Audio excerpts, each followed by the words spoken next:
Em 2021, uma mulher foi violada dentro de um vagão de metrô nos Estados Unidos, enquanto várias pessoas assistiam sem reagir. Do outro lado do país, uma arma semiautomática foi apreendida em plena estação. E esses são só 2 exemplos entre dezenas de casos que viram notícia todos os dias. Hoje, o belo mundo te leva para o lado obscuro dos metrôs americanos. Número 1. O cenário de filmes. O metrô americano aparece em vários filmes conhecidos, tanto nas cenas gravadas em Nova York, quanto nas que usam o sistema elevado de Chicago. Muita gente acaba reconhecendo esses sistemas primeiro pelo cinema, e só depois entende como eles são na vida real. Em Nova York, um dos exemplos mais lembrados é o Homem-Aranha 2, com a sequência da luta contra o Dr. Octopus gravada no trem elevado, usando trechos reais da malha da cidade. O metrô também aparece em Ghost, em cenas dentro dos vagões e corredores, incluindo o momento em que o personagem encontra outro passageiro e a história muda ali dentro mesmo. Chicago também tem presença forte no cinema por causa do sistema elevado. Em Batman Begins de 2005, o trem elevado de Chicago foi usado para representar o sistema de transporte de Gotham City.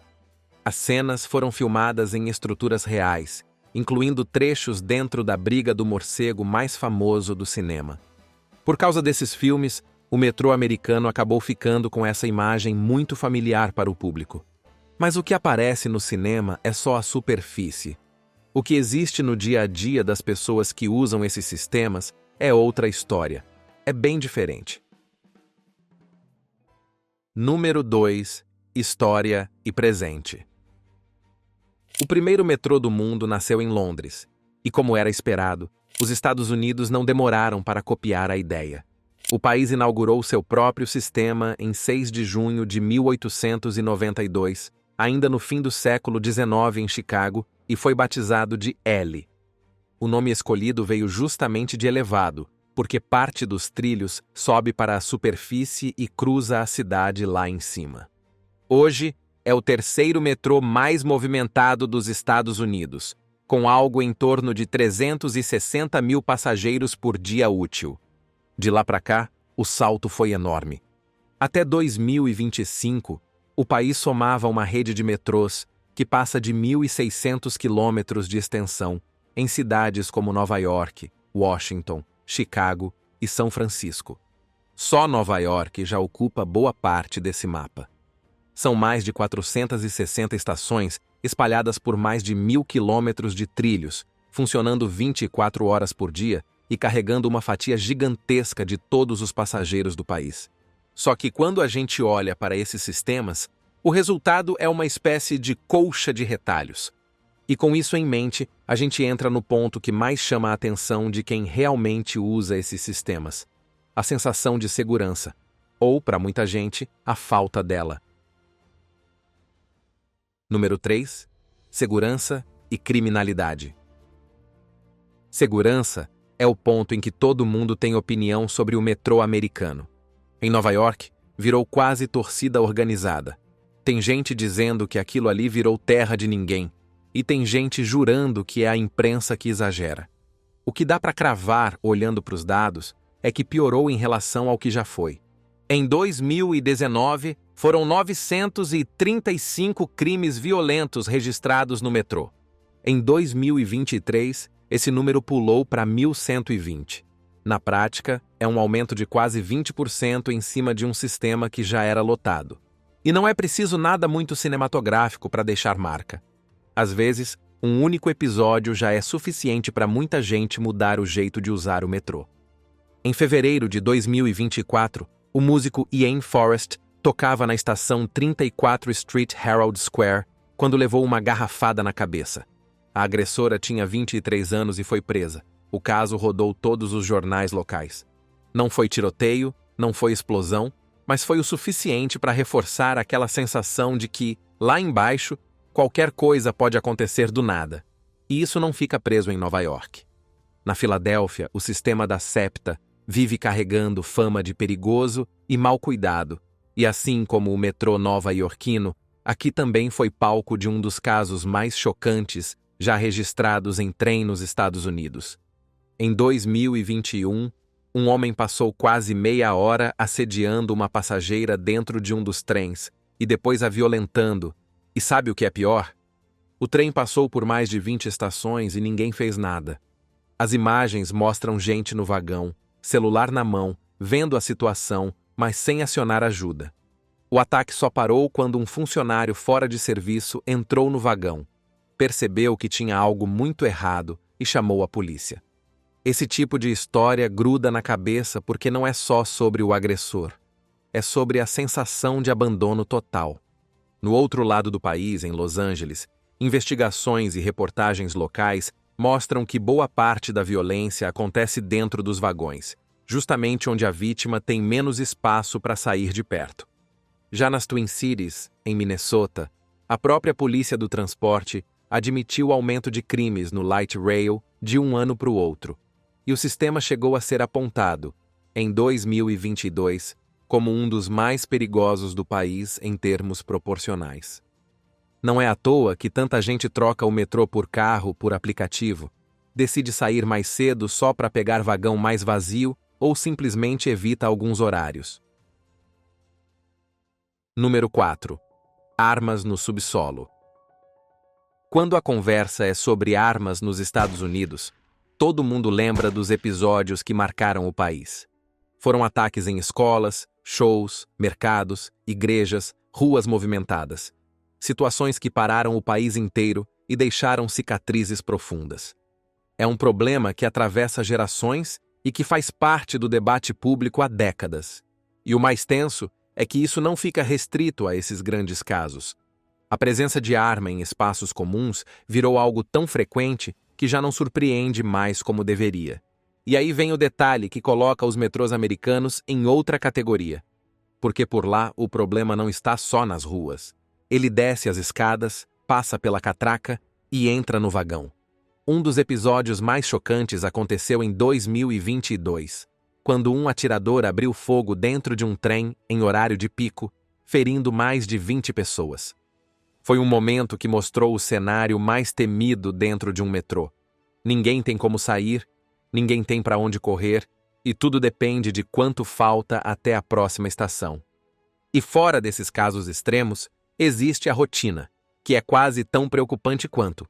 É cada vez mais comum a polícia encontrar armas dentro do sistema, pistolas, revólveres e até armas semiautomáticas carregadas. Em setembro de 2023, policiais apreenderam uma arma semiautomática carregada com um jovem de 19 anos em uma das estações de Nova York. E aí entra a pergunta que quase ninguém gosta de fazer. Se a polícia encontra a arma no subsolo, quantas não entram? A chance de dar ruim pode ser pequena, mas o custo psicológico é enorme. E não é só Nova York que vive esse fantasma. Chicago, por exemplo, anunciou um grande reforço de segurança no fim de 2025, com policiais adicionais e equipes treinadas circulando pelo sistema depois de uma série de episódios envolvendo armas dentro dos trens. Ou seja, em várias cidades americanas, o subsolo está vivendo a mesma tensão do país inteiro com violência e armas. Só que no metrô, você não tem para onde correr. Você tem que esperar a próxima estação. Número 5. Substâncias ilícitas.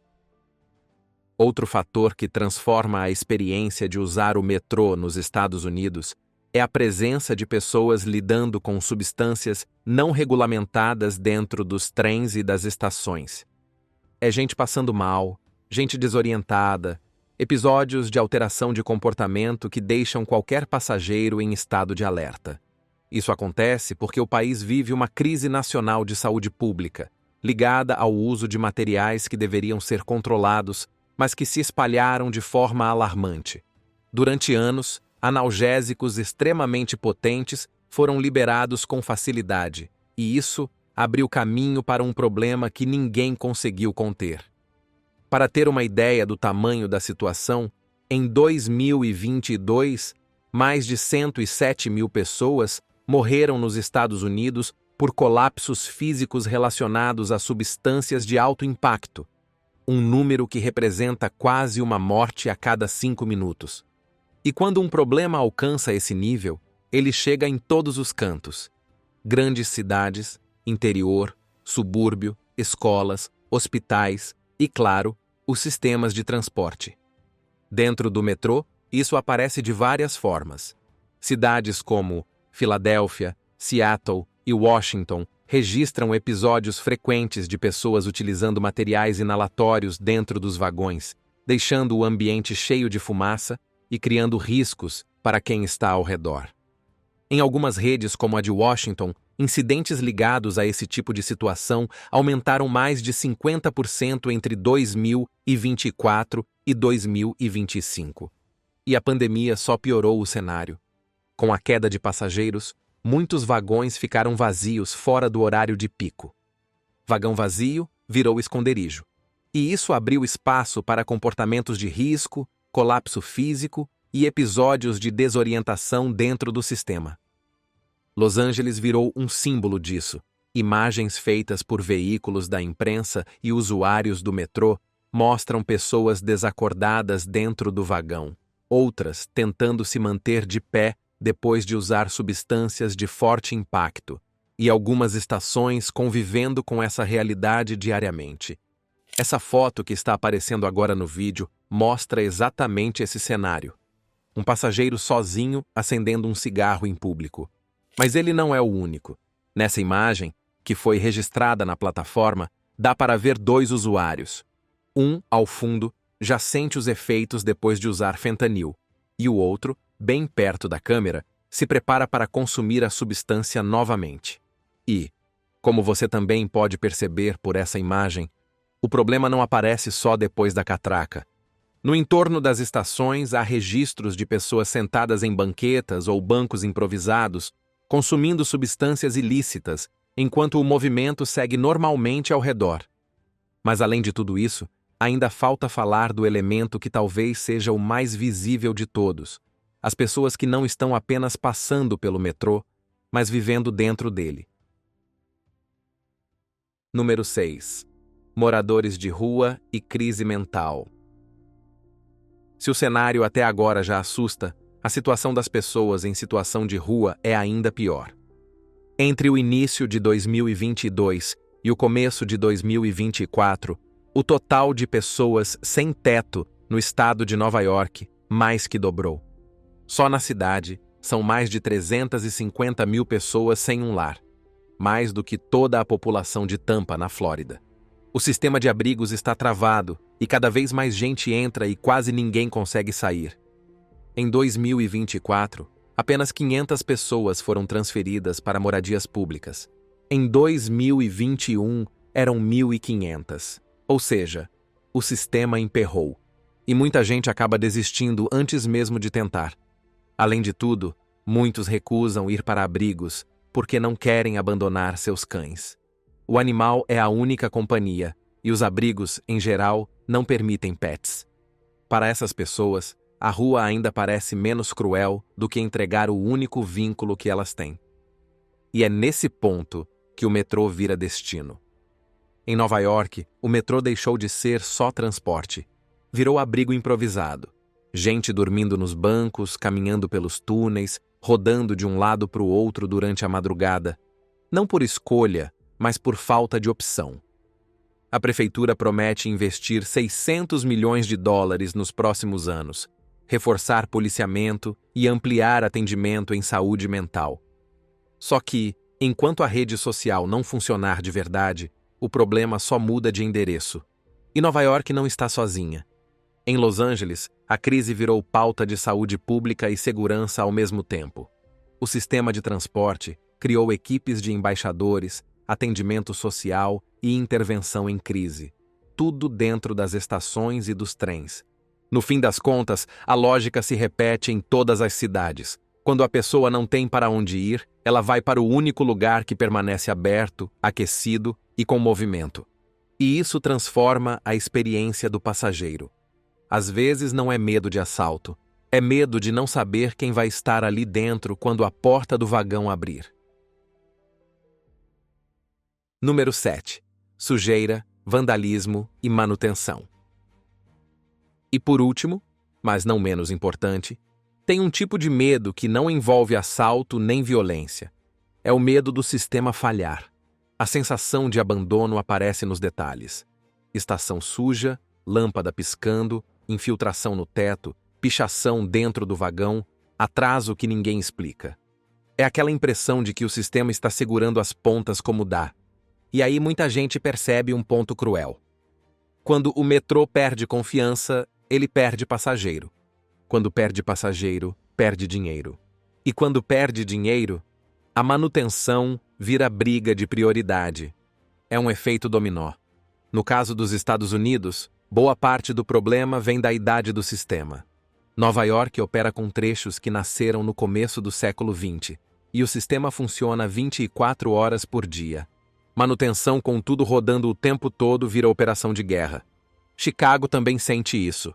As linhas elevadas são antigas, rangem, balançam, fazem barulho que corta a cidade inteira. O desgaste acumulado aparece no trilho, no assoalho, nas estruturas metálicas que já viram mais de 100 invernos. Washington é outro caso clássico. O metrô é bonito, organizado, impressiona quem visita pela primeira vez. Mas passou por uma crise séria envolvendo frota e segurança técnica.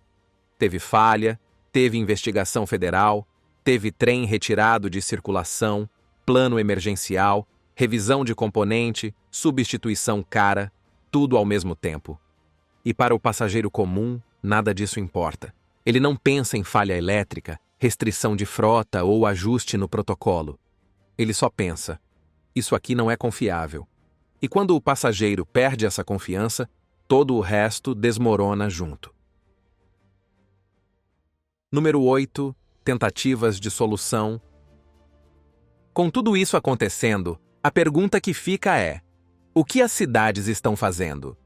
E a resposta é que todo mundo tenta agir, mas cada lugar tenta do seu jeito. Nova York virou quase um laboratório de medidas. A primeira reação foi a clássica: colocar mais gente visível no metrô. Teve reforço policial, turnos mais longos e operações para aumentar presença nas estações e nos trens. Ajuda? Ajuda. Mas é caro, difícil de manter e não resolve o problema que reaparece no dia seguinte. A segunda fase foi mexer no ambiente físico, porque isso muda a sensação do passageiro. Instalaram iluminação LED nas estações, deixando tudo mais claro. Colocaram barreiras nas plataformas em dezenas de pontos para reduzir quedas e empurrões. Coisas simples, mas que fazem diferença imediata na percepção de segurança. Depois veio a fase mais polêmica: testar tecnologia para detectar armas. A ideia parecia futurista, mas o teste não entregou o que prometia. Passou semanas sem identificar nenhuma arma e gerou um monte de alarmes falsos. O problema é que metrô não pode funcionar como aeroporto. Se formar fila, a cidade inteira trava. Fora de Nova York, outros sistemas apostaram em caminhos diferentes. Na Califórnia, o BART, que atende a região de São Francisco, investiu em catracas novas, mais altas e resistentes. E no ano seguinte, registrou queda grande no total de crimes. Na Filadélfia, a estratégia foi mais simples: mais presença, menos evasão e foco na experiência do usuário. E também funcionou, com queda em crimes graves. Chicago reforçou o patrulhamento.